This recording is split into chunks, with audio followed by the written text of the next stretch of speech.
चलिए, आज को क्या है, एग्रीकल्चरल इनकम में हम लोग आएंगे। रेसिडेंशियल स्टेटस हम लोग का खत्म हो गया था, अभी हम लोग एग्रीकल्चरल इनकम में आएंगे।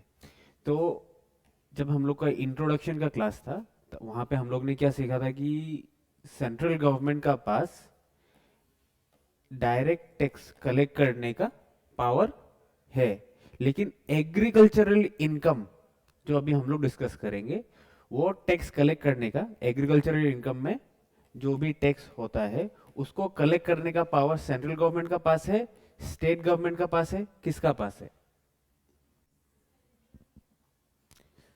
हम लोग ने क्या बोला था कि डायरेक्ट टैक्सेशन कलेक्ट करने का पावर किसका पास था? सेंट्रल गवर्नमेंट का पास था। अभी हम लोग बोल रहे हैं कि एग्रीकल्चरल इनकम का जो भी टैक्स होता है उसका कलेक्ट करने का पावर किसका पास है? स्टेट गवर्नमेंट का पास है। तो सेंट्रल गवर्नमेंट का पास ये टैक्स कलेक्ट करने का पावर नहीं है। तो अभी अगर ये पावर, इस इनकम का ऊपर में अगर टैक्स कलेक्ट करने का पावर सेंट्रल गवर्नमेंट का पास है नहीं है, तो हम लोग पढ़ क्यों रहा है? क्यों पढ़ रहा है?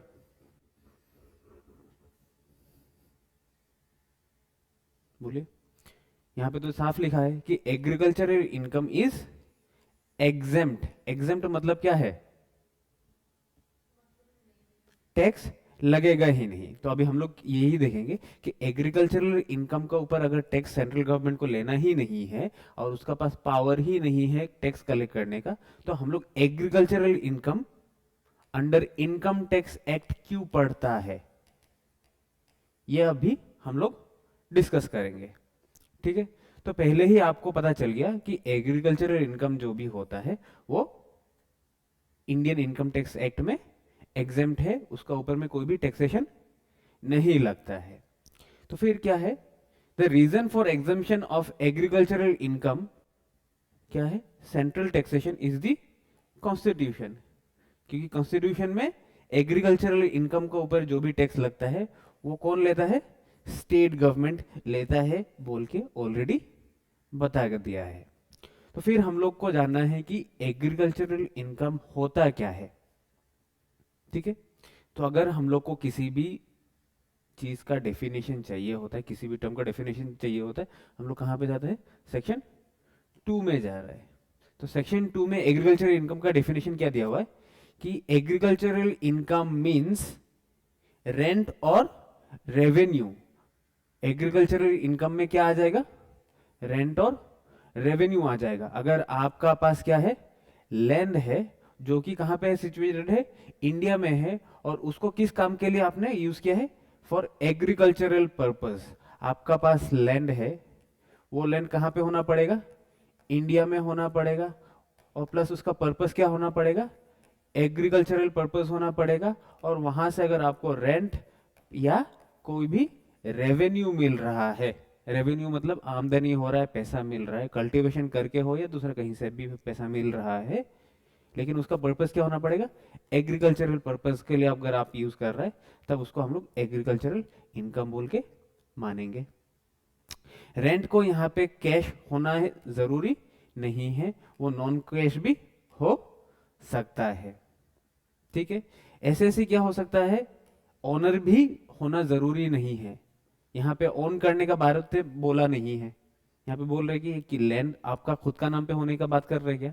नहीं कर रहा है। अगर आपका पास वो खुद का नाम पे लैंड नहीं है, आप दूसरा किसी से लीज में लेके रखा है, और लीज में लेने का बाद में आप किसी का कर रहे हैं, ये लैंड का ओनर आप है नहीं है, आप लैंड का ओनर ये इंसान है, और आप यहाँ पे कल्टीवेट कर रहे हैं, ओनर ये है, और आप इनसे इस लैंड को ले चुका है। तो आप यहाँ पे कौन हो गया? लेसी हो गया। आप अगर लेसी हो गया, आप इसको फिर से रेंट आउट कर रहे हैं, आप इसको सब लेट आउट कर रहा है। सब लेट आउट करके अगर आपको कोई भी पैसा मिल रहा है, उसको भी एग्रीकल्चरल इनकम में हम लोग ट्रीट करेंगे। ठीक है, तो आपको लैंड ओनर होना जरूरी नहीं है। तो पहला ये समझ में आ गया आपको। फिर कि एग्रीकल्चरल इनकम में अगर हम लोग को एग्रीकल्चर करना जरूरी नहीं है। रेंट और रेवेन्यू से हम लोग को पैसा अगर भी आता है तब भी हम लोग उसको एग्रीकल्चर इनकम बोल के मानेंगे। फिर बाद में कल्टीवेशन ऑफ लैंड, मतलब क्या है, आप एग्रीकल्चरल इनकम कर रहा है, एग्रीकल्चरल कुछ भी प्रोड्यूस कर रहा है, मैन्युफैक्चर कर रहा है। प्रोड्यूस में क्या आ जाएगा, राइस, व्हीट, शुगर केन, जो भी रहता है, अगर कुछ भी आप कल्टीवेट कर रहा है और उससे आपको क्या मिल रहा है, इनकम आ रहा है, तो वो एग्रीकल्चरल इनकम होगा। फिर थर्ड में क्या है आपका, इनकम फ्रॉम प्रोसेस। आपने क्या कर दिया, उसमें कुछ प्रोसेस कर रहा है। क्या प्रोसेस कर रहा है, any income derive from such land by performance of an cultivator. Cultivator क्या कर रहा है, कुछ काम कर रहा है और उस काम का वजह से क्या आपको मिल रहा है, इनकम मिल रहा है। वो इनकम अगर कैश में भी हो या काइंड में भी हो, उससे मैटर नहीं करता है। Of any process ordinarily employed by A them तो नहीं होता है, क्या है, आप अगर कुछ भी काम कर रहा है, एम्प्लॉयड करके आप कुछ भी प्रोड्यूस को रेज कर रहा है, कोई भी राइस को प्रोड्यूस करके उसको रेज कर रहा है, या उसको क्या कर रहा है, आप डिगिंग करवा रहा है, और ये डिगिंग करने का वजह से ही आपको क्या मिल रहा है, राइस को क्या हो रहा है, प्रोटेक्शन मिल रहा है, या उसका प्रिजर्वेशन हो रहा है, तब भी आपको उस इनकम प्रोसेस से भी अगर कुछ भी पैसा मिल रहा है, वो भी आपका एग्रीकल्चरल इनकम होगा। फिर आपने उस लैंड को कल्टीवेट करके अगर आपने कुछ प्रोड्यूस किया है, कुछ भी प्रोड्यूस किया है, तो उसको भी अगर आप बेच के कोई भी पैसा कमाएगा, आपका पास क्या होगा, वो जो भी इनकम आएगा वो कैसा टाइप का इनकम होगा, एग्रीकल्चरल इनकम हो सकता है। ठीक है, तो फिर यहाँ पे आपको ड्राइंग में आ जाइए कि यहाँ पे जो चीज़ बोला है ये क्या है, कि एग्रीकल्चरल इनकम होने के लिए अगर आपको क्या मिल रहा है, रेंट और रेवेन्यू मिल रहा है। रेंट मिल रहा है या रेवेन्यू मिल रहा है, वो कहाँ से मिल रहा है आपको, लैंड है। और ये लैंड कहाँ पे होना पड़ेगा, इंडिया में होना पड़ेगा, तब भी वो क्या होगा, एग्रीकल्चरल इनकम होगा या नहीं होगा।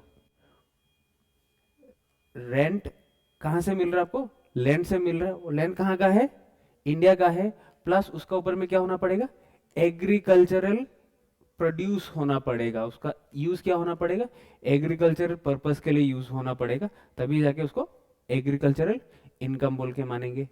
फिर एग्रीकल्चरल ऑपरेशन से क्या होना पड़ेगा, आप वहां पे कल्टीवेशन कर रहा है, कुछ प्रोसेस कर रहा है, और उस प्रोसेस को करने का बाद में आप उसको कुछ एक प्रोड्यूस किया है, कुछ राइस आपने निकाला यहाँ पे, और यहाँ पे डिगिंग कर रहा था, और फिर यहाँ पे कल्टीवेशन का वजह से अगर आपको कुछ भी पैसा मिल रहा है इन तीनों चीजों से, तब भी वो एग्रीकल्चरल इनकम बोल के ही मानेंगे। फिर बाद में आ गया कि अगर आपका जो भी फर्म है या जो लैंड है, लैंड का साथ में क्या है आपका, हाउस बिल्डिंग है या फर्म बना के रखा है, तो income from house, farm house building attach to agricultural land अगर है, ये एग्रीकल्चरल लैंड है, एग्रीकल्चरल लैंड का बीच में क्या है आपका, फार्म हाउस है। उस फार्म हाउस को अगर आप एग्रीकल्चरल लैंड का बीच में है और वहां से अगर कोई भी पैसा अगर आपका पास आ रहा है, उसको भी हम लोग एग्रीकल्चरल इनकम बोल के मानेंगे। जैसे अभी सलमान भाई का क्या है, फार्म हाउस है, वहां पे अगर उस फार्म हाउस अगर आपको दे दिया है, आपको दे दिया है, लेट आउट करके दे दिया है, और आप इनको क्या दे रहे हैं, पैसा दे रहा है, और वहां पे अगर एग्रीकल्चरल प्रोड्यूस काम हो रहा है साइड बाय साइड, लेकिन इस जगह में तो नहीं हो रहा है, लेकिन उसको इस जगह में नहीं हो रहा है बोल के भी हम लोग उसको भी क्या बोल के मानेंगे, एग्रीकल्चरल इनकम बोल के मानेंगे। अगर उसका साइड में क्या होना पड़ेगा, एग्रीकल्चर का कल्टीवेशन होना पड़ेगा, नहीं होने से भी चलेगा, लेकिन लैंड कैसा टाइप का होना पड़ेगा, एग्रीकल्चरल लैंड होना पड़ेगा। ठीक है, फिर 5 नंबर वाला पॉइंट जो आपका फार्म हाउस था उसका रिलेटेड था कि any income derive from a building subject to fulfilment of सब कंडीशंस। यहाँ पे क्या है आपका कंडीशन, क्या है कि बिल्डिंग होना पड़ेगा, ये आपका लैंड है और लैंड का इधर में बीच में क्या है, बिल्डिंग है। अगर लैंड का बीच में जो एग्रीकल्चरल लैंड है और वहां से मुझे क्या मिल रहा है, रेवेन्यू मिल रहा है, इनकम मिल रहा है, कब तब उसको हम लोग कब एग्रीकल्चरल इनकम बोल के मानेंगे। एग्रीकल्चर इनकम बोल के मानने के लिए हम लोग को क्या करना पड़ेगा, ये कंडीशंस फुलफिल करना पड़ेगा। क्या होना पड़ेगा, the building should B occupied by the cultivator और रिसीवर ऑफ, तो मतलब आप उस जगह का ओनर होना पड़ेगा। ओनर होने का बात बोल रहे हैं, या ऑक्युपाइड होना पड़ेगा, आपका कब्जा में रहना पड़ेगा, आप उसको ऑक्यूपेशन में अपना हाथ में रखना पड़ेगा, पहला कंडीशन। तो सलमान भाई का अगर ये प्रॉपर्टी है कि नहीं, मान लीजिए ये प्रॉपर्टी किसका है, सलमान भाई का है, तो ओनर है कि नहीं, ओनर है, पहला कंडीशन फुलफिल कर दिया। ठीक है, सेकंड कंडीशन में क्या देखेंगे कि the building should be on or immediate vicinity of the land. Immediate vicinity में तो है, ये लैंड है, लैंड का बीचों बीच क्या है, वो बिल्डिंग है। Should be on the land है, और इमीडिएट विसिनिटी मतलब क्या है, ये आपका लैंड है, लैंड का सामने होना पड़ेगा, बीचों बीच तो है ही। तो सेकंड कंडीशन भी फुलफिल है, being situated in India and use for agricultural purpose. तो साइड में तो एग्रीकल्चरल पर्पस कर ही रहा है, तो सेकंड कंडीशन भी फुलफिल है। लैंड कहां पे, बिल्डिंग कहां पे होना पड़ेगा, इन लैंड होना पड़ेगा, जो कि कहां पे होना पड़ेगा, इंडिया में होना पड़ेगा, और उसका साथ में एग्रीकल्चरल प्रोडक्शन भी होना पड़ेगा। ये चीज हो रहा है, ठीक है, तो सेकंड कंडीशन भी फुलफिल है। थर्ड कंडीशन में क्या है, the building should be used as a dwelling house, store house और अदर आउट बिल्डिंग। उसको क्या बोलना पड़ेगा, ड्वेलिंग हाउस मतलब आप रहने के लिए रखा है, आउट हाउस मतलब क्या है, स्टोर हाउस, वहां पे कुछ जमा करके रखने के लिए, अदर बिल्डिंग आप सिक्योरिटी गार्ड को वहां पे रहने के लिए भी दे दिया बोल रहा है। तो अगर इस काम के लिए अगर बिल्डिंग यूज हो रहा है तो भी इसको एग्रीकल्चरल इनकम बोल के मानेंगे, अगर वहां से अगर आपको पैसा मिल रहा है। The land is either situated in rural area, और यहाँ पे क्या बोल दिया, और यहाँ पे रूरल एरिया में रहना जरूरी नहीं है, वो अर्बन एरिया में भी रह सकता है, and assess to land revenue देना पड़ेगा। अगर रूरल एरिया में है तो लैंड रेवेन्यू नहीं चाहिए, अगर अर्बन एरिया में है तो दोनों में ही हो तब भी लैंड रेवेन्यू देना पड़ेगा। कहीं पे भी रहो लैंड रेवेन्यू तो देना पड़ेगा। तो यहाँ पे रूरल एरिया में रह रहा है मैटर नहीं करता, अर्बन एरिया में रह रहा है मैटर नहीं करता है, लेकिन लैंड रेवेन्यू देना पड़ेगा।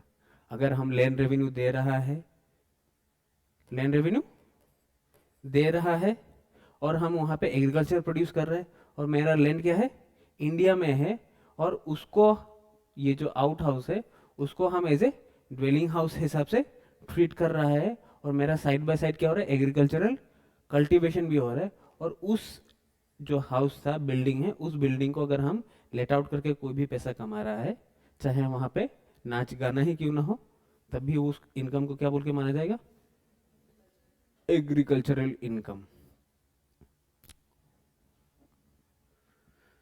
तो यहाँ पे क्या है, पहले आपको देखना है पॉइंट्स क्या है नोट्स में, where such building is use for non agricultural purposes. अगर आप उस बिल्डिंग को नॉन एग्रीकल्चर पर्पस के लिए यूज कर रहे हैं, वहां पे बिल्डिंग का बात बोल रहा था या लैंड का बात बोल रहा था, लैंड को एग्रीकल्चरल प्रोड्यूस के लिए यूज करना था। तो यहाँ पे बोल दिया कि अगर लैंड और बिल्डिंग दोनों को ही अगर आप किस काम के लिए यूज कर रहे हैं, नॉन एग्रीकल्चरल पर्पस के लिए यूज कर रहा है, तो any income derive from such land shall not be treated as agricultural income. ठीक है, तो इस बिल्डिंग को आप किस हिसाब से ट्रीट कर रहा था, यहाँ पे तो लैंड में तो आपका कल्टीवेशन क्या हो रहा था, लैंड पे एग्रीकल्चर पर्पस के लिए हो रहा था, और बिल्डिंग को ड्वेलिंग हाउस, स्टोर हाउस और अदर आउट बिल्डिंग बोल के आप निकाल रहा था। तो यहाँ पे अगर आप दिखा दिया कि ये मेरा ड्वेलिंग हाउस नहीं है, ड्वेलिंग हाउस किस लिए बनाया था, क्योंकि हम कल्टीवेशन कर पाए बोल के दिखा रहा था। अगर आप दिखा दिया कि हम नाच गाना करने के लिए ले रहा है, तो ये नॉन एग्रीकल्चरल इनकम हो जाएगा। अगर आप एक्चुअल में नाच गाना कर रहा है लेकिन आप दिखा क्या रहा है, dwelling house, store house, other out building, तब आप बच जाएगा, अदरवाइज आपको टैक्स देना पड़ेगा। ठीक है। तो फिर बाद में क्या आ गया कि income derive from land building being let out for storing crop is shell not B agricultural income. क्या है, अगर आपका जो लैंड है उसको अगर आप खाली स्टोरिंग के लिए रखा है और वहां से अगर आपको पैसा मिल रहा है, मतलब आप अगर गोडाउन बना के रखा है आपका लैंड को, और वो गोडाउन क्या करता है, एग्रीकल्चरल प्रोड्यूस को स्टोर करता है। आपका पास क्या है, लैंड है, और उस लैंड को आप किस हिसाब से ट्रीट कर रहे हैं, गोडाउन दूसरा किसी को दे दिया कि आप लोग आके मेरा इस गोडाउन में क्या चीज करो, स्टोर करो, क्रॉप स्टोर करो, वेजिटेबल स्टोर करो, कुछ भी स्टोर करो। तो उसको भी हम लोग एग्रीकल्चरल इनकम बोल के नहीं मानेंगे। क्यों नहीं मानेंगे, क्योंकि उसमें कोई एग्रीकल्चरल एक्टिविटी प्रोड्यूस नहीं हो रहा है, आप कुछ मैन्युफैक्चर नहीं कर रहा है। अगर आप कुछ मैन्युफैक्चर करेगा, प्रोड्यूस करेगा, तभी जाके होगा, अदरवाइज नहीं होगा। तो ये रेंटिंग को भी नहीं हो सकता है आपका। ठीक है। फिर बाद में क्या है, building should B owned and occupied by the land owner. आपको उस बिल्डिंग का ओनर होना पड़ेगा। अगर आप ओनर नहीं है और आपको पैसा मिल रहा है तो आपको एग्रीकल्चरल इनकम बोल के उसको ट्रीट नहीं किया जाएगा। ठीक है। फिर एग्रीकल्चरल इनकम, अगर आपका पास क्या है, लैंड है, कौन सा टाइप का लैंड है आपका पास, एग्रीकल्चरल लैंड है, उसको हम लोग क्या बोला जाता है, एग्रीकल्चरल लैंड को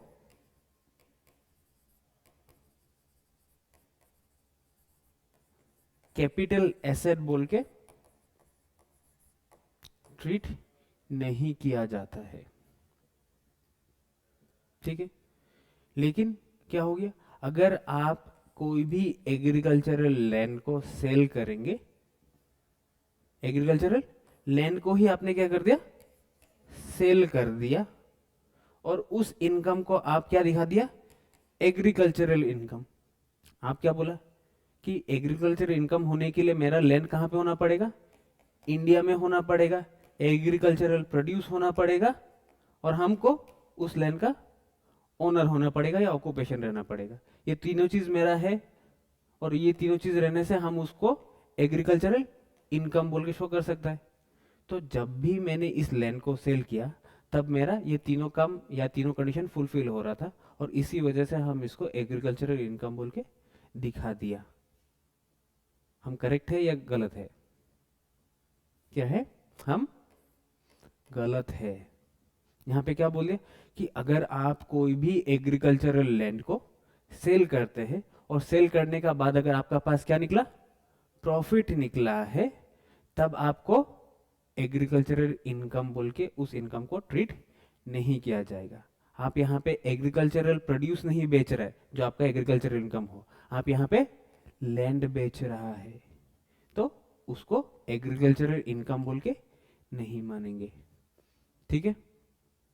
फिर एग्रीकल्चरल एक्टिविटी और एग्रीकल्चरल इनकम का बीच में आपको यहाँ पे कोई भी एक चीज को अगर आपको देखना है कि वो एग्रीकल्चरल इनकम है या नहीं है, तब आपको इन दोनों चीज को देखना पड़ेगा कि एग्रो एक्टिविटी मतलब क्या है, एग्रीकल्चरल एक्टिविटी हो रहा है ये, या उसका बाद में एग्रीकल्चरल इनकम होना पड़ेगा।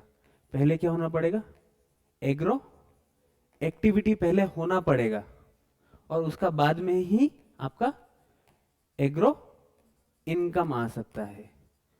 अगर आपका पहले डायरेक्टली विदाउट एग्रो एक्टिविटी आपका पास अगर एग्रो इनकम आ रहा है तो उसको एग्रीकल्चरल इनकम बोल के हम लोग ट्रीटमेंट नहीं करेंगे। ठीक है। जैसे यहां पे एग्जांपल क्या दिखे रखा हुआ है, income from sale of such silk cocoons, मतलब क्या है, assessing growing mulberry trees to feed silk worm. SSC क्या कर रहा है, मलबेरी ट्रीज को ग्रो कर रहा है। ठीक है। ग्रो करके किसको खिला रहा है, सिल्क वर्म को खिला रहा है। ये पत्ता प्रोड्यूस किया है, पत्ता प्रोड्यूस करके किसको खिलाया, सिल्क वर्म को खिलाया, और सिल्क वर्म से क्या निकला, सिल्क निकला, सिल्क कोकून निकला है, और सिल्क कोकून से वो लोग सिल्क निकाला, ठीक है।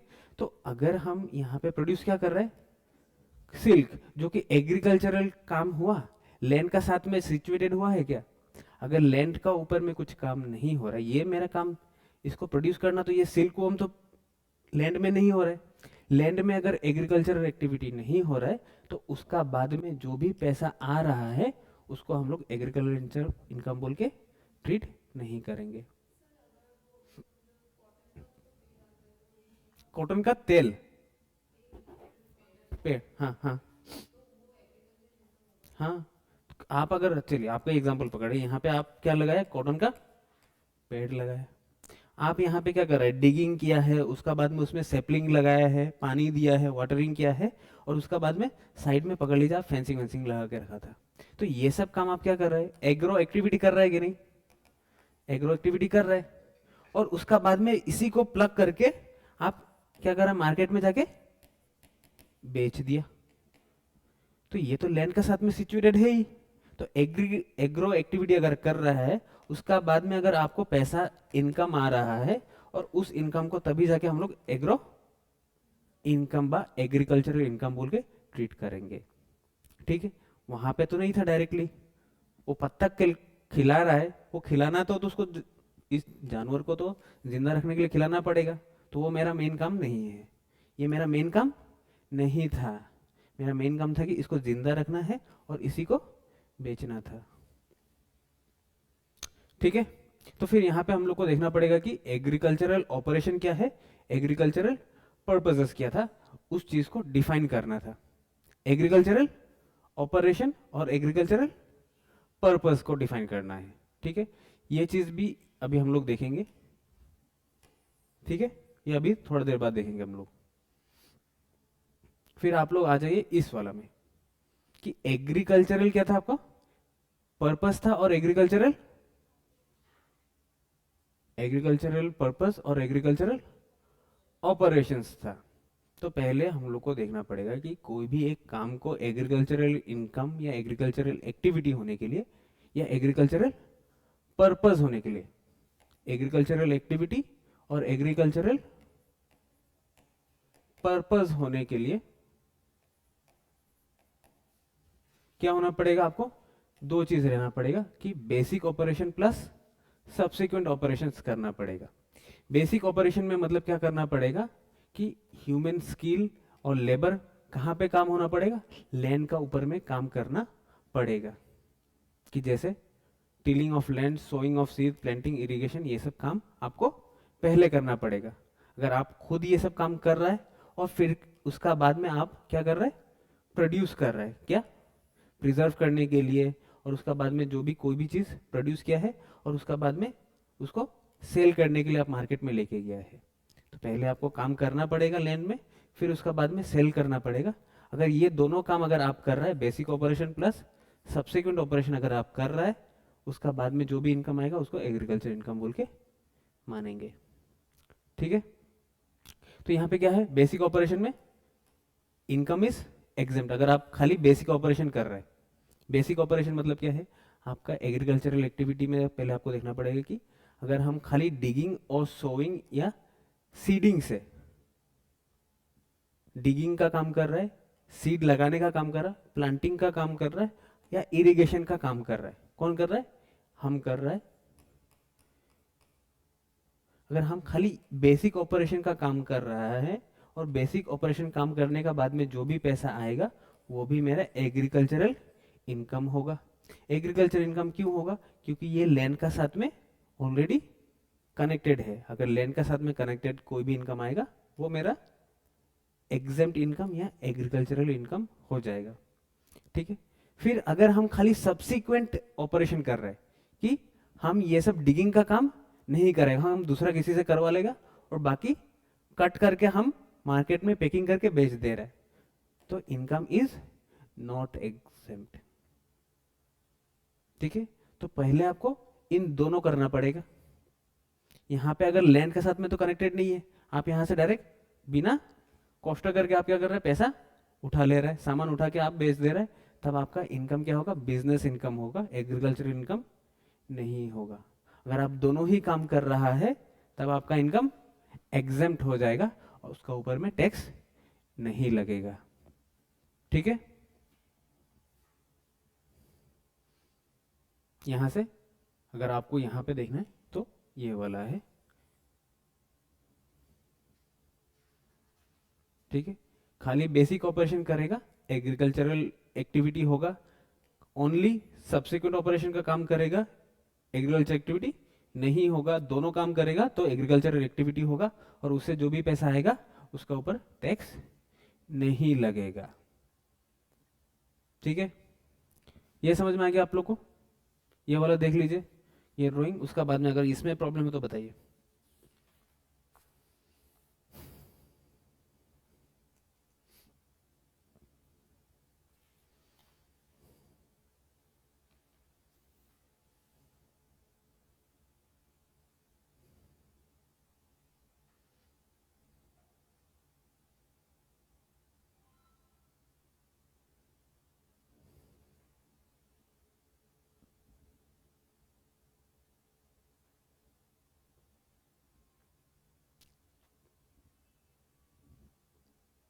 ठीक है, अभी हम लोग जाएंगे कि आप लोग का पेज नंबर 50 और 51 होना चाहिए। ठीक है, हम लोग अभी एग्जांपल्स देखेंगे कि एग्रीकल्चरल इनकम कहाँ कहाँ होता है और नॉन एग्रीकल्चरल इनकम कहाँ कहाँ होता है।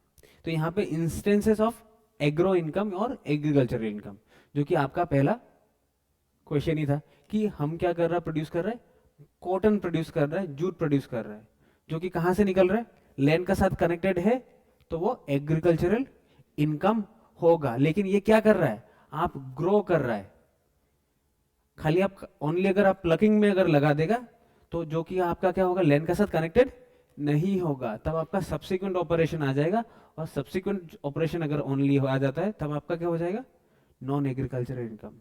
आप यहाँ पे क्या कर रहे हैं, ग्रो करवा रहा है, तो आप बेसिक ऑपरेशन भी कर रहा है। अगर आप ओनली बेसिक ऑपरेशन भी करेगा तो वो एग्रीकल्चर इनकम होगा। तो ये एग्रीकल्चर इनकम इसलिए हुआ है। ठीक है, तो फिर उसका बाद में क्या आ गया कि इनकम फ्रॉम ग्रोइंग फ्लावर्स, यहां पे भी आप ग्रो कर ही रहा है तो ये भी एग्रो इनकम आ गया। फिर बाद में क्या है आपका, plants sold in pots, pot में भी तो आपका क्या है, सॉइल है, लैंड रहता है, वहां पे आप बेसिक ऑपरेशन फुलफिल कर रहा है कि नहीं कर रहा है, लैंड का साथ कनेक्टेड है, तो वो भी एग्रीकल्चरल इनकम आ गया। फिर बाद में फोर्थ में आइए, फोर्थ में क्या होगा, remuneration and interest to partner. ये बढ़िया चीज है आपके लिए, क्यों, क्योंकि यहाँ पे आपको पैसा जो मिल रहा है, आपको क्या मिल रहा है, सैलरी मिल रहा है, रेम्यूनरेशन पकड़ लीजिए सैलरी है, और आपको इंटरेस्ट मिल रहा है। इंटरेस्ट किसका मिल रहा है कि आपने एक फॉर्म में पैसा लगाया था, you are this person and you have invested some amount of money to a partnership firm, और वहां से आपको क्या मिल रहा है, इंटरेस्ट मिल रहा है। तो आप बोलेगे ये तो लैंड के साथ कनेक्टेड है ही नहीं, तो इसको एग्रीकल्चर इनकम क्यों बोल के मान रहे हैं? अगर ये फर्म एग्रीकल्चरल इनकम कर रहा है और उस फर्म से अगर मुझे कोई भी पैसा मिल रहा है तो वो भी एग्रीकल्चरल इनकम बोल के मानेंगे। लेकिन सब कंडीशन क्या है, इस फर्म को एग्रीकल्चरल एक्टिविटी में इन्वॉल्व होना पड़ेगा। ठीक है, any remuneration, salary, commission etcetera receive by a partner from A firm engaged in agricultural operation होना पड़ेगा। अगर ये पार्टनरशिप फर्म एग्रीकल्चरल ऑपरेशन में नहीं है और आपको कोई भी इंटरेस्ट रेम्यूनरेशन मिल रहा है तो उसको हम लोग एग्रीकल्चरल इनकम बोल के नहीं मानेंगे। ठीक है, फिर income arising by sale of trees grown on denuded parts of forest after replanting. अगर आपने रीप्लांटिंग किया है कहीं पे भी फॉरेस्ट में, वो भी क्या होगा, एग्रो इनकम आ जाएगा। ठीक है, फिर बाद में अगर पकड़ लीजिए, इसको भी मान ले रहे हम लोग, टी गार्डन से अगर आपको पैसा मिल रहा है, टी गार्डन से पैसा क्यों मिला है कि आपको यहाँ पे इंश्योरेंस कंपनी से आपको पैसा मिल रहा है। क्यों मिला, इंश्योरेंस कंपनी आपको पैसा कब देगा, जब भी आपका क्रॉप्स डैमेज हो जाता है। आपने क्रॉप्स को इंश्योर करके रखा था, आपका क्रॉप्स क्या हो गया, डैमेज हो गया, डैमेज होने का कारण आपको इंश्योरेंस कंपनी अगर पैसा दे रहा है तो उस पैसा को भी हम लोग एग्रीकल्चरल इनकम बोल के मानेंगे। क्यों क्यों मानेंगे? क्योंकि अगर मेरा पास ये प्रोड्यूस नहीं रहता, ये क्रॉप नहीं रहता, अगर रहता तो हम इसको बेच के पैसा कमाता। ये नहीं है, तब जाके मुझे पैसा मिल रहा है। ये पैसा मिल किसका लिए? इसी लैंड का वजह से या क्रॉप का वजह से। तो अल्टीमेटली ये लैंड का साथ कनेक्टेड है कि नहीं? तो लैंड का साथ कनेक्टेड है, तो पैसा भी एग्रीकल्चरल इनकम में ही आएगा, उसका ऊपर में टैक्स नहीं लगेगा। ठीक है। फिर बाद में क्या आ गया कि एग्रीकल्चरल इनकम अगर आपको कोई भी मिल रहा है, कैसे मिल रहा है? From grazing of cattle. वो सब करने का बाद में भी अगर आपको कोई भी पैसा मिल रहा है, उसको भी हम लोग क्या बोल के मानेंगे? एग्रीकल्चरल इनकम बोल के मानेंगे। ठीक है। और आप लोग का यहाँ पे अगर नर्सरी है, नर्सरी में अगर कोई भी अगर आपको पैसा मिल रहा है, अगर आपने क्या कर दिया, फ्लावर बिक रहा है, आप छोटा मोटा सेपलिंग्स अगर आपको बेच रहा है, तो उसका इनकम क्या होगा? एग्रीकल्चर इनकम होगा या नहीं होगा? होगा। क्यों होगा? तो ये क्या हो गया? Agricultural income. उसका ऊपर में टैक्स देना पड़ेगा या नहीं देना पड़ेगा? नहीं देना पड़ेगा। तो फिर अभी क्या चाहिए? अभी हम लोग नॉन एग्रीकल्चरल इनकम में आ गया कि जहां पे भी लैंड कनेक्टेड नहीं होगा वो क्या हो जाएगा? नॉन एग्रीकल्चरल इनकम आ जाएगा। कि आपको सैलरी मिल रहा है कोई भी एक एम्प्लॉयर से। आप कौन है? Salary receive by an employee, मतलब आपको पैसा किससे मिलेगा? एम्प्लॉयर से पैसा मिलेगा, बिजनेस से पैसा मिलेगा। अगर वो बिजनेस क्या है? Salary receive by an employee from any business. आप कौन है? एम्प्लॉई है। और आपका एम्प्लॉयर से अगर आपको पैसा मिल रहा है तो उसको एग्रीकल्चरल इनकम नहीं मानेंगे। पहले वाला में क्या था कि कोई भी बिजनेस है और उस बिजनेस में आपने पैसा लगाया था, ठीक है, और ये क्या काम कर रहा है? एग्रीकल्चरल इनकम किया है, और उसी इनकम अगर आपको फिर से घुमा के मिल रहा है तो उसको एग्रीकल्चरल इनकम बोल के हम लोग ट्रीट कर पा रहे थे। यहां पे कौन है? आप तो पैसा लगाया नहीं, आपको उल्टा एक बिजनेस से पैसा मिल रहा है। कैसा मिल रहा है? सैलरी मिल रहा है। तो आप तो यहाँ पे कुछ पैसा लगाया भी नहीं, आप एग्रीकल्चरल एक्टिविटी में इन्वॉल्व नहीं है, तो आपको अगर कोई भी पैसा मिल रहा है लगने से वो बिजनेस क्या है? एग्रीकल्चरल इनकम क्यों ना करे, आपका इनकम क्या हो जाएगा? नॉन एग्रीकल्चरल इनकम होगा। ठीक है। क्योंकि आप तो ये काम कर रहे हैं क्या? एग्रीकल्चरल इनकम का काम सब आप नहीं कर रहा है, तो आपका क्या होगा? नॉन एग्रीकल्चरल इनकम होगा। डिविडेंड अगर आपको मिल रहा है कोई भी एक कंपनी से, जो कंपनी एग्रीकल्चरल ऑपरेशंस में काम कर रहा है, लेकिन डिविडेंड मिल किसको रहा है?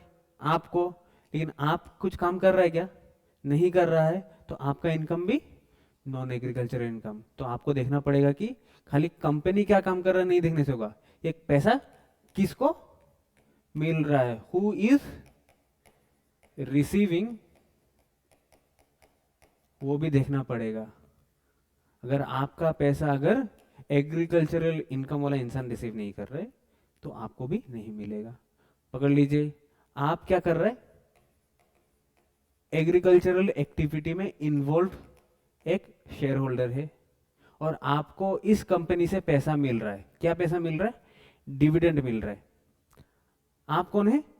एग्रीकल्चरल इनकम करने वाला एक इंसान है, आप इंडिविजुअल है, और आपको डिविडेंड मिल रहा है कोई भी एक कंपनी से, जो कंपनी एग्रीकल्चरल ऑपरेशन में है। ये जो डिविडेंड मिला है, whether this income will be an agricultural income और नॉट, हाँ या ना? पैसा किसको मिल रहा है? एग्रीकल्चरल एक्टिविटी करने वाला इंसान को मिल रहा है। तो आप बताइए, अभी जो आपको जो पैसा मिल रहा है वो पैसा एग्रीकल्चरल इनकम होगा या नहीं होगा? नहीं होगा। क्यों नहीं होगा? क्योंकि आपने तो पैसा बिजनेस में लगाया गया, नहीं लगाया तो आपको नहीं मिलेगा। आप डिविडेंड में क्या किया कि उस बिजनेस में पैसा लगाया, किस लिए? कि वो पैसा मुझे मिले। अगर आप इस कंपनी का कोई भी पार्टनर नहीं है, कुछ नहीं है, अगर आपको कोई भी पैसा मिले तब भी उसका ऊपर में एग्रीकल्चरल इनकम नहीं हो पाएगा। ठीक है। फिर पॉइंट नंबर 3 में क्या है कि income from salt by flooding the land अगर आपको क्या मिल रहा है, सोल प्रोड्यूस कर रहा है, तो सोल प्रोड्यूसिंग को भी एग्रीकल्चरल इनकम बोल के ट्रीट नहीं किया जाता है। Fisheries, poultry farm, dairy farming ये सब अगर कर रहा है, जैसे आपने बोल दिया कि कैटल रेजिंग करके बाद कैटल को आपको फीड करने का बाद में भी आपको पैसा मिल रहा था, उसको आप क्या कर रहा था, एग्रीकल्चर इनकम बोल के ट्रीट कर रहा था कि नहीं। तो इसमें fishery, poultry farming, dairy farming भी कर दिया आप उस सोच के कि गाय को अगर खाना खिलाता है या उसको हम घास खिला के पैसा अगर कमा सकता है, तो हम फिशरी को भी बना देता है, पोल्ट्री फार्मिंग भी कर देता है, जानवर का साथ में रहेगा, पैसा टैक्स नहीं लगेगा। तो ये बात गलत होगा आपके लिए, ठीक है। फिर breeding and rearing of life stock is non agricultural income, ठीक है। लाइफ स्टॉक मतलब क्या हो गया,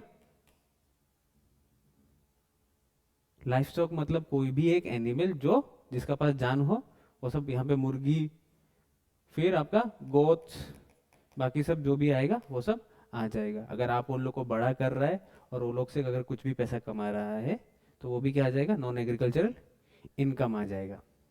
फिर बाद में अगर क्या है, आप क्या कर रहे हैं, कोई भी एक एग्रीकल्चरल प्रोड्यूस को income interest receive by money lender in the form of agricultural produce.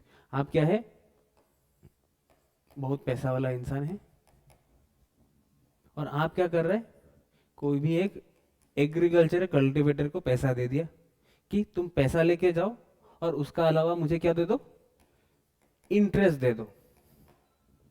पैसा लेके जाओ और पैसा का साथ साथ में मुझे प्रिंसिपल प्लस इंटरेस्ट पैसा तुम देगा, लेकिन इंटरेस्ट का पैसा का बदले तुम क्या दे देगा, मुझे खाना दे दो या चावल दे दो, जो भी प्रोड्यूस होता है वो दे दो। वैसा टाइप का इनकम को भी आपको नॉन एग्रीकल्चरल इनकम बोल के मानेंगे, ठीक है। तो बाकी सब आप लोग एक बार देख लीजिए, फिर वहां पे अगर कंफ्यूजन है तो बताइए। ज्यादा नहीं है आप लोगों का, कितना पॉइंट्स है, 15 पॉइंट्स है।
चलिए अभी हम लोग देखेंगे कि एग्रीकल्चरल लैंड, लैंड हम लोग ने डिस्कस कर लिया, लैंड से अगर कोई भी पैसा आता है उसको हम लोग एग्रीकल्चरल इनकम या नॉन एग्रीकल्चरल इनकम में हम लोग सेग्रीगेट अभी कर पाएंगे।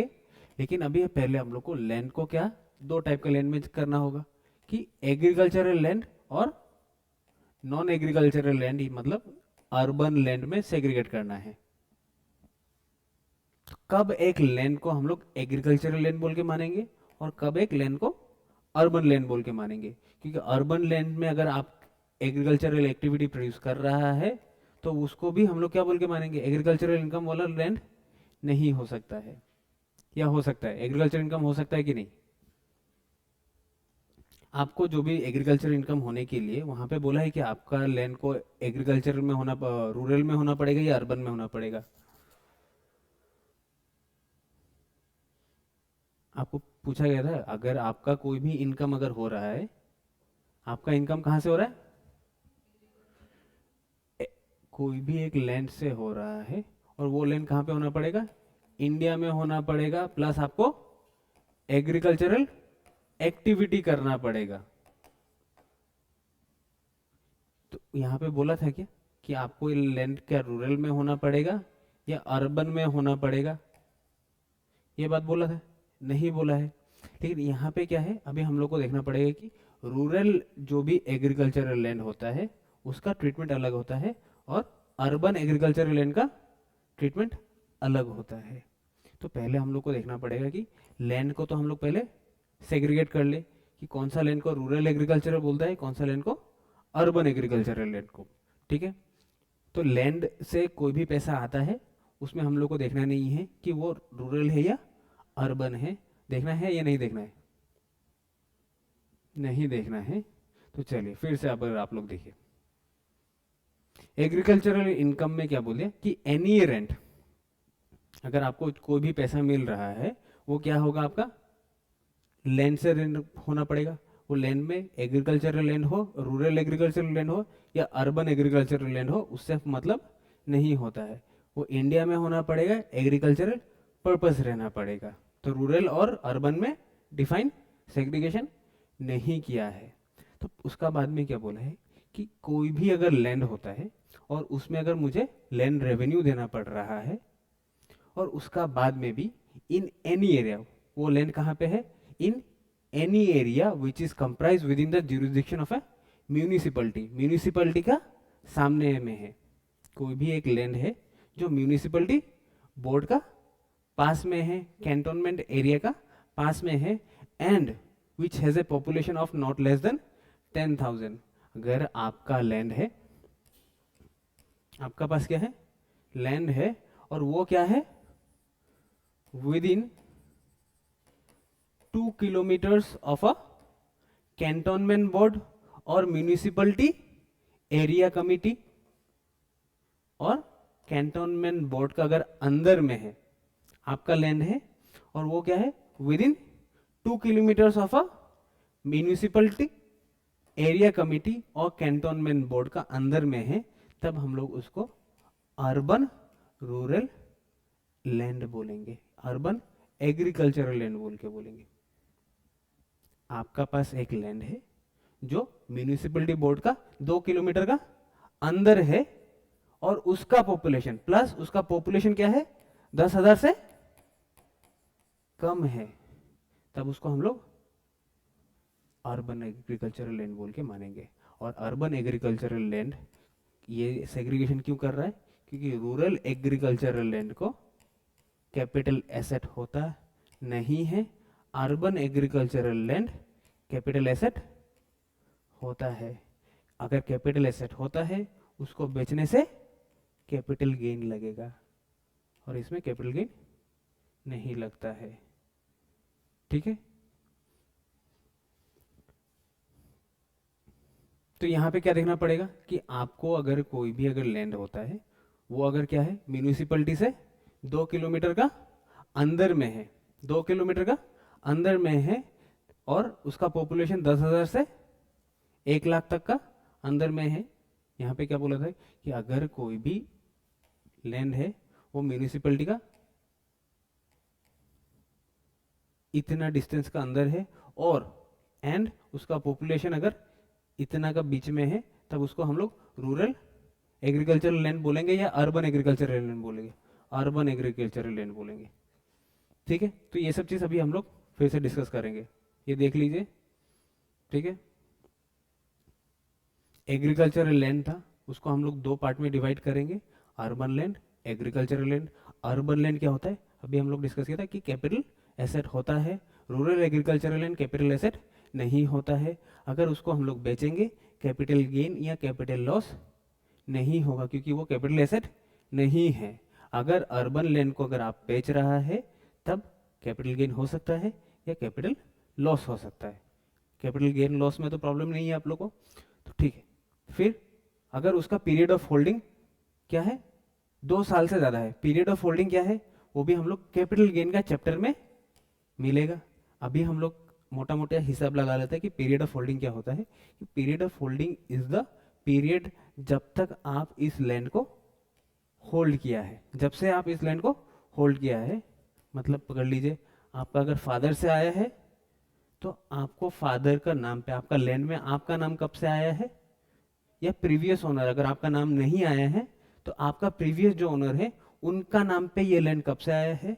तब से जब तक up to the sale of land आपका पीरियड ऑफ होल्डिंग बोल के माना जाएगा। अगर आप उसको पीरियड ऑफ होल्डिंग किया है 2 साल से ज्यादा रखा है, मतलब 24 मंथ से ज्यादा रखा है, तो आपको टैक्स देना पड़ेगा कितना? 20%। अगर टैक्स 20% कब देना पड़ता है? गेन होने से। अगर लॉस हुआ है तो टैक्स नहीं देना है। ठीक है, फिर से एक बार समझ लेते हैं। Urban agricultural land capital asset होता है, अगर अच्छा दाम में बिक कर दिया तो हम लोग का कैपिटल गेन हो गया। अगर कैपिटल गेन होता है तो मुझे 20% देना पड़ेगा, या स्लैब रेट में 5, 20, 30 था हम लोग का, तो 5, 20, 30 वाला स्लैब में हम लोग को देना पड़ेगा। उसमें अभी फिर हम लोग को सेग्रीगेशन करना पड़ता है कि अगर मेरा से क्या है, पीरियड ऑफ होल्डिंग 2 साल से ज़्यादा है तो हम 20% में देगा, और मेरा पीरियड ऑफ होल्डिंग क्या है 20 ईयर से और 2 ईयर से कम है, तब मुझे स्लैब रेट में देना पड़ेगा। इस लॉस को हम कैरी फॉरवर्ड कर सकता है 8 असेसमेंट ईयर के लिए। नेक्स्ट जो भी 8 साल आएगा उस 8 साल तक हम इस लॉस को कैरी फॉरवर्ड कर सकता है, अगर मेरा वो कैपिटल लॉस हुआ तो। ठीक है, बस इतना समझ लीजिए। फिर उसका बाद में हम लोग को देखना है कि रूरल एग्रीकल्चरल लैंड कब आता है। तो क्या बोला है, अगर if the land is situated in any area which is comprise with in the jurisdiction of a municipality, और उसका पॉपुलेशन 10,000 से कम हो, तब आप उसको क्या बोलेंगे? Rural agricultural land. उसका पॉपुलेशन क्या होना पड़ेगा? 10,000 से कम होना पड़ेगा। अगर 10,000 से ज्यादा हो गया तो अर्बन एग्रीकल्चर। जो पहले वाला में हम लोग देखा था कि 10,000 से ज्यादा है, 2 किलोमीटर का बीच में है, लेकिन 10,000 से ज्यादा है। अगर कम होता तो, ज्यादा होने से अर्बन एग्रीकल्चरल लैंड, अगर कम होता तो रूरल एग्रीकल्चरल लैंड। ठीक है, तो यहां पे अभी हम लोग को देखना है कि if situated outside the municipality, outside the municipality, तो क्या है, आपका अगर डिस्टेंस 2 किलोमीटर से ज्यादा हो, अगर ज्यादा हो जाता है तो क्या हो जाएगा? रूरल या अर्बन हो जाएगा? अर्बन हो जाएगा? नहीं, आपको दोनों चीज देखना है कि लिमिट भी देखना है। लिमिट इन डिस्टेंस क्या था? 2 किलोमीटर से ज्यादा होना पड़ेगा, प्लस आपका पॉपुलेशन भी देखना पड़ेगा। पॉपुलेशन क्या होना पड़ेगा? 10,000 से ज्यादा और 1 लाख से कम होना पड़ेगा। अगर इफ आप म्यूनिसिपैलिटी से 2 किलोमीटर से ज्यादा दूर में रह रहा है और उसका पॉपुलेशन क्या है? 10,000 से ज्यादा है, लेकिन 1 लाख से कम है, तब आप उसको एग्रीकल्चरल, रूरल एग्रीकल्चरल लैंड बोल के मानेंगे। अभी भी समझ में नहीं आया होगा? ठीक है, फिर चलिए, ये आप लोग को मतलब टेक्स्ट में जब भी आ जाता है आप लोग को समझ में नहीं आएगा, तो आप लोग को टेबल चाहिए। चलिए, क्या है आपका डिस्टेंस? चलिए, आप लोग अपना बुक का पेज नंबर 49 में आ जाइए। पेज नंबर 49 में आप लोग को टेबल मिल रहा है। ठीक है, टेबल देख लीजिए, फिर अभी यहां पे आ जाइए कि मेरा अभी हम लोग को क्या देखना था कि म्यूनिसिपैलिटी से हम कितना दूर में रहता है। तो यहाँ पे shortest distance from the jurisdiction of a municipality with in municipality, आप क्या है, म्यूनिसिपैलिटी का एरिया का अंदर में ही है, और आपका पॉपुलेशन क्या है? 10,000 से कम है। अभी हम लोग रूरल एग्रीकल्चरल लैंड का पहला कंडीशन में क्या देखा था कि अगर मेरा एग्रीकल्चरल लैंड जो है वो 2 किलोमीटर से कम में है विद इन म्यूनिसिपैलिटी, यहां पे 2 किलोमीटर से कम है, ये मेरा म्यूनिसिपैलिटी एरिया है, म्यूनिसिपैलिटी एरिया कमेटी है, और ये मेरा लैंड है। ठीक है, इन दोनों का डिस्टेंस क्या है?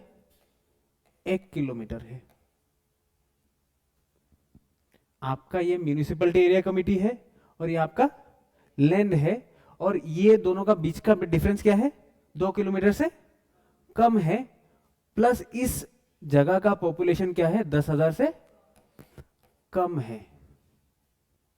अगर कोई भी एक लैंड म्यूनिसिपलिटी एरिया का 2 किलोमीटर बीचों बीच बस सामने में अगर सिचुएट करता है और उसका पॉपुलेशन 10,000 से कम होता है, उसको हम लोग रूरल एग्रीकल्चरल लैंड बोल के मानेंगे। ठीक है। अगर मेरा जो म्यूनिसिपलिटी एरिया का डिस्टेंस और लैंड का डिस्टेंस 3 किलोमीटर में हो गया, तो हम 2 किलोमीटर से ज्यादा हो गया, 2 किलोमीटर से ज्यादा है और मेरा पॉपुलेशन अभी 50,000 है। अभी मेरा पॉपुलेशन 2 किलोमीटर से ज्यादा है और मेरा पॉपुलेशन क्या है, 10,000 से ज्यादा है, लेकिन 1 लाख से कम है। Rural agricultural land.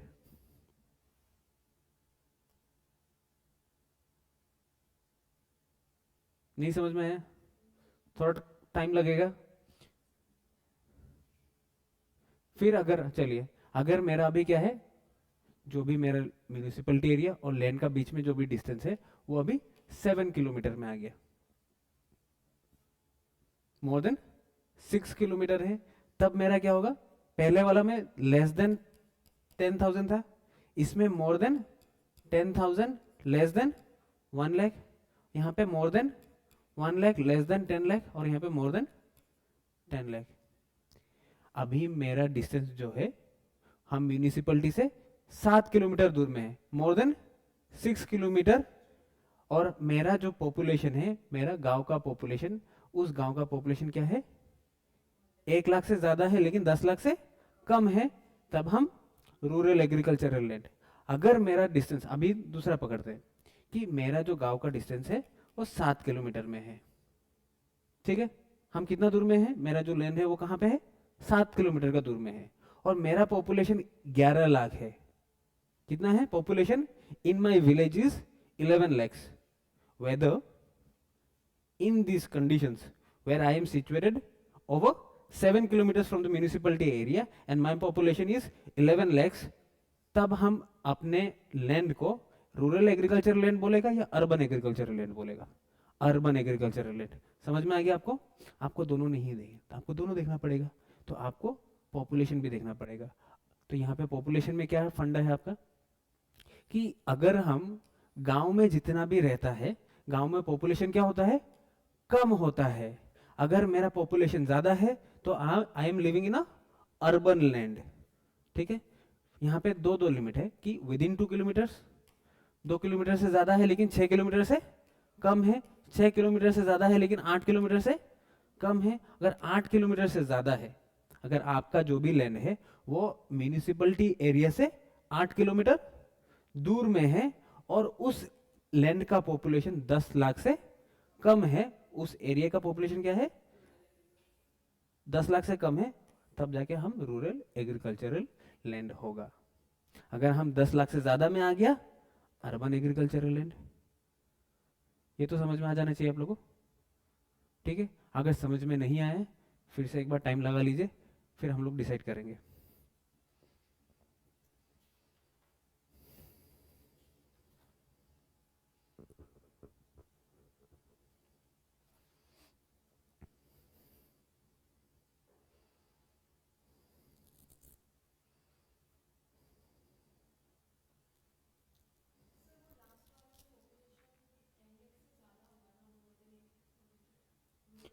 रूरल वाला में आपका ज्यादा होगा। यहाँ पे क्या बोला है, यहाँ पे आपका लैंड, यहाँ पे दोनों चीज देखिए, यहाँ पे दोनों साइड में आपका पॉपुलेशन क्या है, सेम है, ठीक है। खाली डिफरेंस क्या कहाँ पे है, इस वाला में डिफरेंस है, बाकी कहीं पे डिफरेंस नहीं है। डिफरेंस कहाँ पे मेन,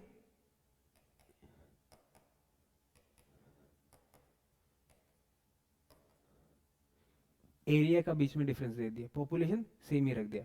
फिर से हम लोग देखते हैं कि आपका म्यूनिसिपलिटी एरिया कमिटी है और ये आपका लैंड है, दोनों का बीच में डिफरेंस क्या है, डिस्टेंस क्या है, पहले शुरू से ही देखते हैं। आपका डिस्टेंस क्या आ गया, यहाँ पे विद इन म्यूनिसिपलिटी 1 किलोमीटर में है आपका।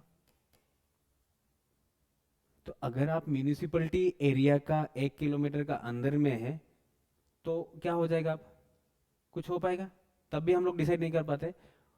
अगर मेरा अगर डिस्टेंस, पहले में हम रूरल एग्रीकल्चर लैंड में कंडीशन क्या सीखा था कि अगर मेरा डिस्टेंस 2 किलोमीटर से कम है प्लस उस जगह का पॉपुलेशन 10,000 से कम है, तब जाके हम क्या होगा, रूरल एग्रीकल्चरल लैंड। कि यहाँ पे तो हम 2 किलोमीटर से कम में है, लेकिन हम अगर यहाँ पे 10,000 से ज्यादा में आ गया तब हम क्या हो गया, अर्बन एग्रीकल्चरल लैंड। ये समझ में आ गया आपको? फिर सेकंड कंडीशन क्या था कि मेरा जो एग्रीकल्चरल डिस्टेंस है, एग्रीकल्चरल लैंड का डिस्टेंस मोर देन 2 किलोमीटर है, लेस देन 6 किलोमीटर है, और वहां का पॉपुलेशन 10,000 से ज्यादा है लेकिन 1 लाख से कम है, तब हम क्या होगा, रूरल एग्रीकल्चरल लैंड होगा। More than 2 kilometre and my population is also greater than 10,000 but less than 1 lakh kilometre. फिर यहां पे आ जाइए, अब मेरा डिस्टेंस कितना आ गया, 5 किलोमीटर आ गया। म्यूनिसिपलिटी एरिया से मेरा लैंड कितना दूर में है, 5 किलोमीटर दूर में है। तो अगर 5 किलोमीटर दूर में है, हम कहां पे आएगा, अप टू 6 किलोमीटर में आ जाएगा। ये वाला एग्जांपल छोड़ दीजिए अभी। तो अप टू 5 किलोमीटर डिस्टेंस में है, और मेरा पॉपुलेशन कितना होना पड़ेगा, अगर मेरा पॉपुलेशन क्या है 15 लाख है, तो क्या हो जाएगा, हम कैसे, कि मेरा जो डिस्टेंस है 5 लाख से 6 किलोमीटर से कम है या ज्यादा है। यहाँ पे क्या था, आपको क्या बोला था, 2 किलोमीटर से ज्यादा रहना पड़ेगा, 6 किलोमीटर से कम रहना पड़ेगा, और आपका पॉपुलेशन 10,000 से 1 लाख से कम होना पड़ेगा, 10,000 से 1 लाख से कम रहना पड़ेगा। लेकिन यहाँ पे तो आपका ज्यादा है, तो आप क्या हो गया, अर्बन एग्रीकल्चरल लैंड। नहीं समझ में आया आपको? चलिए आप फिर से देखिए, आपको कहाँ पे प्रॉब्लम आ रहा था, बोलिए। अगर मेरा जो एग्रीकल्चरल लैंड है 5 किलोमीटर का डिस्टेंस में है, आपको पकड़ लीजिए, आपको प्रॉब्लम कहाँ पे आ रहा है हमको समझ में आया अभी। अगर मेरा इसमें आ जा रहा है, हम लोग डायरेक्ट यहाँ पे आ गया, इसलिए आपको प्रॉब्लम हो रहा होगा। पहला वाला में तो प्रॉब्लम नहीं है आपको, ठीक है। तो सेकंड वाला में आपका एग्रीकल्चरल लैंड क्या है, फिर से 1 किलोमीटर में रह रहा है। आपका एग्रीकल्चर लैंड कहाँ पे है, विद इन 1 किलोमीटर में है। अगर आपका लैंड 1 किलोमीटर का अंदर में है और आपका पॉपुलेशन क्या है 90,000 है। पहले वाला में क्या था कि 1 किलोमीटर में था और मेरा पॉपुलेशन 10,000 से ज्यादा था, यहाँ पे 10,000 से कम रहना था। आपका यहाँ पे 2 किलोमीटर से कम है। अगर 2 किलोमीटर से अगर कम रहता है और आपका पॉपुलेशन 10,000 से ज्यादा रहता है, तब आप क्या होता है, रूरल एग्रीकल्चरल लैंड। लेकिन यहाँ पे आप क्या है, 10,000 से ज्यादा है कि नहीं, तो आप यहाँ पे 2 किलोमीटर ये तो फुलफिल कर रहा है कि 2 किलोमीटर कम में है, लेकिन पॉपुलेशन तो आपका 10,000 से ज्यादा हो गया। और 10,000 से ज्यादा हो जाने से आप क्या हो जाएगा, अर्बन एग्रीकल्चरल लैंड। यहाँ पे आपको क्या होना चाहिए था, रूरल होने के लिए आपको 10,000 से कम होना था, लेकिन अगर यहाँ पे अगर आप ज्यादा हो गया तब आप क्या हो गया, अर्बन। तो आपको खाली एक ही साइड का पकड़ के मान के चलिए। पहले हम लोग देख लेंगे कि रूरल एग्रीकल्चरल लैंड को मान लीजिए, ठीक है। फिर से अगर आपको देखना है, रूरल एग्रीकल्चरल लैंड में 4 कंडीशन था। क्या कंडीशन था कि अगर पहला कंडीशन क्या था, हम 2 किलोमीटर अंदर रहना पड़ेगा और मेरा पॉपुलेशन कितना होना पड़ेगा, 10,000 से कम रहना पड़ेगा, तब हम क्या है, रूरल एग्रीकल्चरल लैंड है। With in 2 kilometre, less than 10,000, पहला कंडीशन था, ठीक है। पहला कंडीशन फुलफिल नहीं कर दिया, हम अभी 2 किलोमीटर से ज्यादा है और 6 किलोमीटर से कम है। 2 किलोमीटर से ज्यादा है और 6 किलोमीटर से कम है, और मेरा पॉपुलेशन 10,000 से ज्यादा है लेकिन 1 लाख से कम है, तब हम एग्रीकल्चरल लैंड हो गया, रूरल एग्रीकल्चरल लैंड। फिर थर्ड में हम 6 किलोमीटर से ज्यादा है लेकिन 8 किलोमीटर से हम कम है, तब मेरा पॉपुलेशन क्या होना पड़ेगा, 1 लाख से ज्यादा लेकिन 10 लाख से कम। अगर मेरा एग्रीकल्चरल लैंड 8 किलोमीटर से ज्यादा दूर में रह रहा है और मेरा पॉपुलेशन 10 लाख से ज्यादा है, तो रूरल एग्रीकल्चरल लैंड। ठीक है, फिर यही को आप याद कर लिया।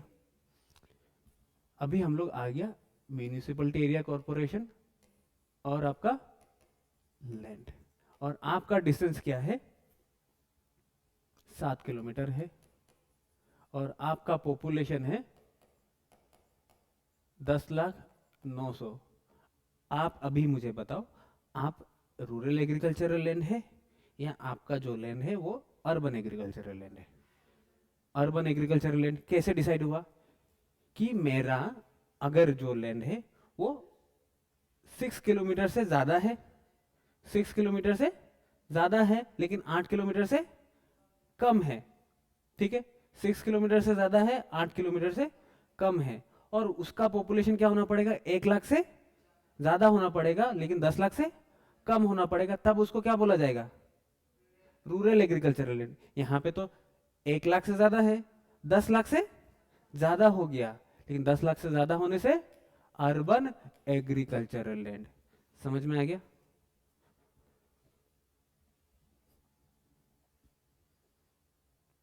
अभी एग्जांपल में अभी हम लोग देखेंगे कि मेरा डिस्टेंस क्या है, 1 किलोमीटर है।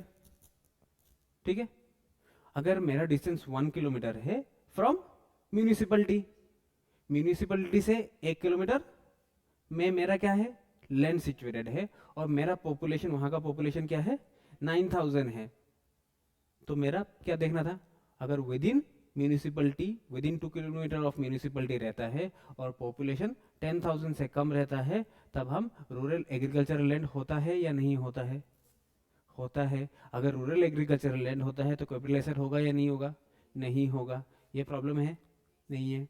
तो फिर अगर मेरा अगर एग्रीकल्चरल जो लैंड है वो 2 किलोमीटर से ज्यादा है, 2 किलोमीटर से ज्यादा है, तो 2 किलोमीटर से ज्यादा होने से क्या होना पड़ेगा, 2 किलोमीटर से ज्यादा होना पड़ेगा लेकिन 6 किलोमीटर से कम होना पड़ेगा, लेकिन तब पॉपुलेशन क्या आ जाता है, more than 10,000 but less than 1 lakh.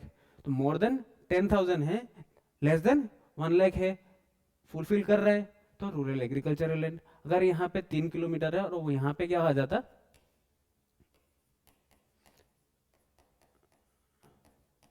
ये क्या होता, अर्बन एग्रीकल्चरल लैंड। समझ में आ गया। बाकी सब लोग आप लोग डिसाइड कर पाएंगे। चलिए, इसमें किस लिए आ रहा है ये बताइए तो आप लोग, ये किस लिए हो रहा है, डी बोल 10 लाख से ज्यादा है तो क्या हो जाएगा, 8 किलोमीटर में क्या होना चाहिए था आपका, 8 किलोमीटर में क्या होना चाहिए था आपका, क्या था कि अप टू 10 क्या होना चाहिए था, 8 किलोमीटर से अगर आपका रूरल एग्रीकल्चरल लैंड 10 लाख से ज्यादा होना पड़ेगा। ज्यादा अगर हो जाता है तो क्या होना पड़ेगा, अर्बन हो जाएगा, और कम होने से रूरल हो जाएगा। यहाँ पे अप टू 8 किलोमीटर बोला था, अप टू 8 किलोमीटर होना पड़ेगा, तब जाके आपको 10 लाख से ज्यादा नहीं होना चाहिए था। तो यहाँ पे ज्यादा हो गया तो अर्बन एग्रीकल्चरल लैंड आ गया है। ठीक है, प्रॉब्लम है यहाँ पे, नहीं है। तो चलिए अभी हम लोग आएंगे page number 52 of your text book.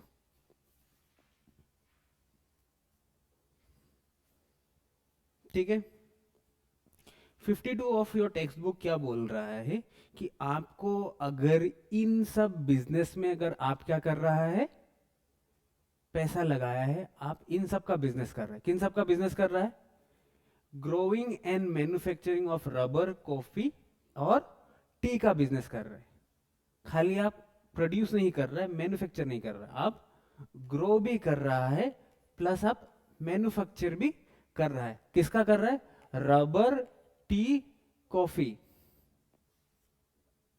ठीक है। तब जाके आपको जो भी इनकम होता है उसको परसेंटेज बेसिस में कैलकुलेट करना है। आपको हिसाब किताब नहीं लगाना है कि मेरा यहाँ पे इतना खर्चा हुआ है, वहां पे इतना खर्चा हुआ है, उसको माइनस करो फिर उसका बाद में मेरा प्रॉफिट निकलेगा, वो चीज नहीं करना है।